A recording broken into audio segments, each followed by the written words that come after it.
Nothing pulls a reader in quite like a memorable character. Those characters that we feel like we've known our entire lives, whether they reflect our best friend, our worst enemy, or a little bit of ourselves. Readers remember characters so much more than they remember a good plot.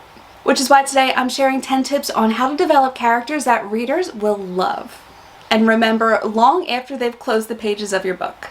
So grab a pen, grab a paper, and let's get to it. Number 1 is revealing a character's physical traits through some detail. And a key to this is that age-old adage of show, don't tell. You don't want to just tell the reader that your character has blonde hair and blue eyes. You don't just want to tell the reader that the character is a 7-foot-tall black basketball player. No, you want to be able to show these through some details. And a great way to do this is also through the eyes of other people or through dialogue. If somebody's complimenting a character and saying that their blue eyes are absolutely sparkling in the moonlight.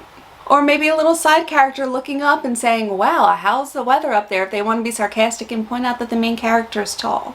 There are so many different ways of doing this, and this also comes through a lot in different genres. Particularly in romance, we are so used to the long, flowery language of describing somebody's eyes, or how pouty and full their lips are. And while you might not get those same flowery descriptions in, say, a YA novel, there are clear-cut ways to let your reader know what a character actually looks like. And while some readers prefer to have absolutely no idea of what a character looks like and let them come up with it in their heads, a lot of readers want at least some description. You don't need to go into a laundry list of what they look like, but just a rough description of how they're built, maybe hair color, eye color. Are there any unique features that the reader needs to know? Think about Harry Potter and the lightning bolt scar. Imagine if J.K. Rowling didn't describe that to us at all. It would make the later books really confusing. Number 2 is characters need a clear motivation that drives the plot along. If you have characters that are just talking and going through daily motions with no drive, no reasoning, what they call GMC, goal, motivation, conflict, to drive them throughout the story, readers are going to get so bored. They want the characters to want something. They want the characters to need something. This creates tension, this creates intrigue, and it really gives an insight as to what the characters think are important. Having goals, whether they're external goals or internal goals, really is what drives the narrative of a story. You can't just come up with a cast of good characters and throw them together and expect them to do absolutely nothing. Which leads to number 3, let the reader see the character's inner conflict. They need to see a character's inner struggle to connect. You can't just have a perfect character who's silently dealing with all the struggles and emotions that they're facing through the book. You as an author have to find some way to let it out, whether that's through dialogue, inner dialogue, flashbacks. There are different ways and techniques of doing this, but readers aren't going to care about your characters if you don't give them something to care about. And inner conflict is something that so many people in general struggle with, so reading a character going through an internal conflict is really going to help a reader connect. Number 4 is, whenever possible, use actions to show what a character's real personality is like. Even in books, actions speak louder than words. Think about how many brooding male characters there are. Think about Mr. Darcy in Pride and Prejudice. How a lot of people saw him as very prideful and stubborn, but then look at all the good, sort of philanthropic work that he did throughout the later part of the novel. Think about how he helped the Bennets and how that completely transformed Elizabeth's perception of him. In instances like this, actions speak so much louder than words. It's going to be a little bit weak if you have other characters talking about how smart the main character is, how pretty the main character is, how grumpy and stern the main character is, compared to if you have a character acing a test yet again. If you have a character who's on social media and is constantly getting likes and comments and flooded with comments about how gorgeous they are. If you have a character who's looking down on an employee for taking yet another day off to take care of their sick kid. All of this reveals so much more about a character's personality than hearing side characters talk about that personality. Or even worse, having the character talk about their own personality. Ugh, that is a huge ick for me. Along with actions, use dialogue to your advantage. What did he say? Now, while you don't necessarily want side characters describing main character's physical traits and personality, the way a character speaks can say so much about them. Are they Ivy League educated and they're going to use a really impressive vocabulary when they're talking to other people? Are they maybe from the southern parts of the US and they'll drop words like y'all and little phrases like bless your heart in their conversations? Do they come from a family where English isn't their first language, so they'll drop in a couple words or phrases from their mother tongue? All of these are ways to reflect a character's personality or character's background. And again, can also give insights into what a character's real personality is like. So don't be afraid to mix up the dialogue a little bit between characters. That's what makes characters so real and vivid and believable. And also separates them from all of the other characters on a page when you give them their own individual dialogue style.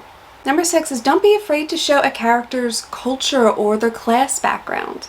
It could be a little bit of a touchy subject, and if things like the economy or classism isn't really a theme of your book, some writers can be a little bit wary of including this in their storyline. But maybe referencing or dropping a few lines about how a character grew up in poverty, about how they used to have to buy groceries with food stamps. Or maybe a character is a little bit ashamed and embarrassed of all the money that they've come from. The fact that they got a brand new Mercedes for their 16th birthday or a Birkin bag for their 21st birthday. Even if it's not a focal point of a character's personality, giving the reader a little bit of insight into their background and how they grew up really does help a character fully develop in a reader's mind and really does help a reader connect. Because remember, it is all about connection. You want your readers to connect to these characters as much as possible. Number 7 is make sure you include good and bad personality traits. Nobody wants to read a Mary Sue character or whatever the male equivalent might be, maybe like a Mark Sue character. A goody two-shoes character is so boring, and a villain that is only bad with absolutely no good qualities feels so two-dimensional. Make sure you include the good and the bad, because just like every human being out there, your characters are supposed to be flawed. They're also supposed to have some good traits to them. And by bad traits, I don't necessarily mean that the character ends up being late to class all the time, or they're a little bit of a klutz. I'm talking real issues, maybe somebody who kind of dismisses the emotions of a lot of people around them. Or somebody who really doesn't have a filter and tends to swear or snap a lot at other people. Whatever that bad trait may be that you think your character has, put it on the page. Number 9 is if you're stuck developing characters, try developing characters who have a similar interest in what you have an interest in. Believe me, it's not a coincidence that Stephen King has written so many characters who are writers and authors. He's a writer at heart, he loves writing, everybody knows and loves Stephen King. Naturally, he's going to write a few characters who are writers. Think Misery, think It. There's nothing wrong with writing characters who reflect something that you're interested in. I'm not necessarily saying you have to write a character who's a writer, but if you're a gamer, if you love playing Dungeons & Dragons, if you absolutely love playing tennis, there's nothing wrong with incorporating your own likes into a character to kind of get the ball rolling a bit. And number 10 is don't give the character all of the details of a plot just because you know what they are. Readers love tension, they love suspense, that's what keeps them turning the pages. So if you have a character who knows everything that's happening within the story without any sort of suspense or intrigue, chances are the reader's not really going to want to keep reading because they already know the answers too. Everybody loves a good mystery where the characters don't quite know what's going on, but the reader does. It makes the reader feel just a little bit special that they have some extra knowledge that the characters don't have yet. And it's a little bit of how are they going to find out who done it? How is the character going to discover that this big plot point happened? So don't give the character all of the information. Hold a little bit of it back, but give some to the reader. So that's it, guys. Those are 10 tips on how to develop characters that readers will absolutely love. Do you have any tips, you guys? Let me know in the comments down below. Feel free to share them. We are growing a great community of writers here, and I'm so excited to see this channel grow.